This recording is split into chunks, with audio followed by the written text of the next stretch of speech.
திருச்செங்கோடுல குறிப்பா திருச்செங்கோடுல தூய்மை பணியாளர்கள் பணி செய்ய விடல அப்படின்னு புகார் கொடுத்திருக்காங்க. நகராட்சியின் தலைவர் வந்து நடவடிக்கை எடுப்போம், தொடர்ந்து இது போன்ற இடையூறுகள் ஏற்பட்டால் அவங்க மீது நடவடிக்கை எடுப்போம் அப்படின்ற ஒரு குற்றச்சாட்டையும் வச்சிருக்காங்க.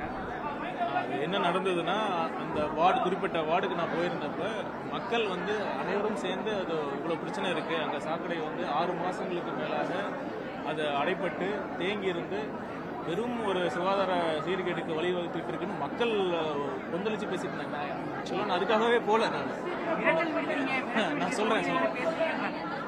சொல்கிறேன் அந்த நேரத்தில் மக்கள்லாம் சேர்ந்து இல்லை சார் நீங்கள் வாங்க ஒரு போராட்டம் பண்ணுறோம், இப்போ சாலை மறியல் பண்ணுறோம், அந்தளவுக்கு மக்கள் இருந்தாங்க. பொறுமையாக இருங்க, என்ன நான் கேட்போம். இப்போ தான் முதல் தடவை வந்திருக்கு. நகராட்சி அதிகாரிகள்கிட்ட கேட்கலாம் என்ன நடந்திருக்கு, அவங்களுக்கு தெரியுமா, இந்த அவங்க கவனத்திற்கு கொண்டு போனீங்களா அப்படிங்கிற கேட்கலாம். ஃபஸ்ட்டு நம்ம ஒரு பக்கம் மட்டும் நம்ம கேட்டுட்டு பேச முடியாது. நகராட்சி அதிகாரிகிட்ட கேட்கலாம்னு அவங்களுக்கு கால் பண்ணி பேசணும்.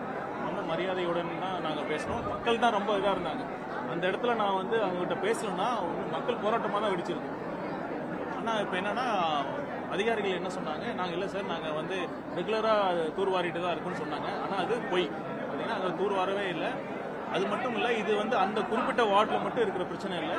திருச்செங்கோடு தொகுதி மட்டும் இல்லாமல் ஒட்டுமொத்த தமிழ்நாட்டு எல்லா கிராமங்களையும் சாக்கடை வசதிங்கிற பேரில் அந்த டிட்ச் அமைச்சிருக்காங்க. பட் ஆனால் அந்த ப்ராப்பரான அந்த கிரேடியன்ட், அதாவது அந்த ஸ்லோப் தன்மை இல்லாதனால எல்லா இடத்துலையுமே இந்த பிரச்சனை இருந்துகிட்டு தான் இருக்குது. எல்லா இடத்துலையும் கழிவுநீர் தேங்கிட்டு அங்கே பெரும் அந்த கொசுக்களும் ஈக்களும் மற்றும் அனைத்து வித நோய்களுக்கும் பரவக்கூடிய தன்மை தான் இருந்துட்டு இருக்கு. நான் போகிற எல்லா இடத்துலையும் இந்த பிரச்சனை இருக்குது. இந்த தொகுதி மட்டும் இல்லை, தமிழ்நாட்டில் இருக்கிற பெரும்பாலான கிராமங்களில் சாக்கடை வசதி கண்டிப்பாக வந்து சரிவர இல்லை. நீங்கள் அதாவது சென்னை மாதிரி இருக்கிற பெரிய மாநகராட்சியிலே இந்த மாதிரி இருக்குன்னா கிராமப்புறங்களில் அது வந்து சுத்தமாக அதுக்கான எந்தவித நடவடிக்கையும் எடுக்கவே இல்லை.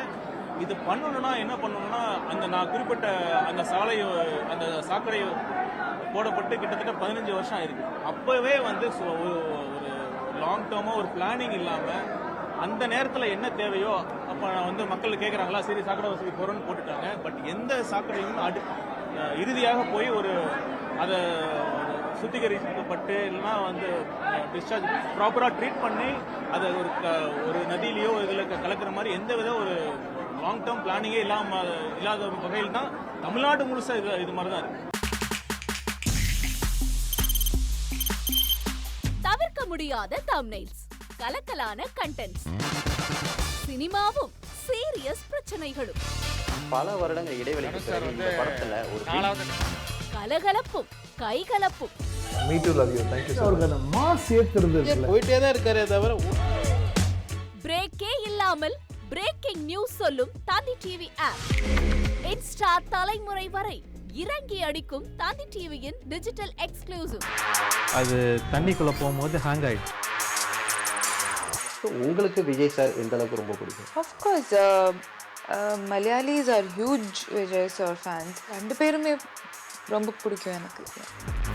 தந்தி டிவி ஆப்பை இலவசமா டவுன்லோட் செய்யுங்க, ஃபாலோ பண்ணுங்க, சப்ஸ்கிரைப் பண்ணுங்க, என்ஜாய் பண்ணுங்க.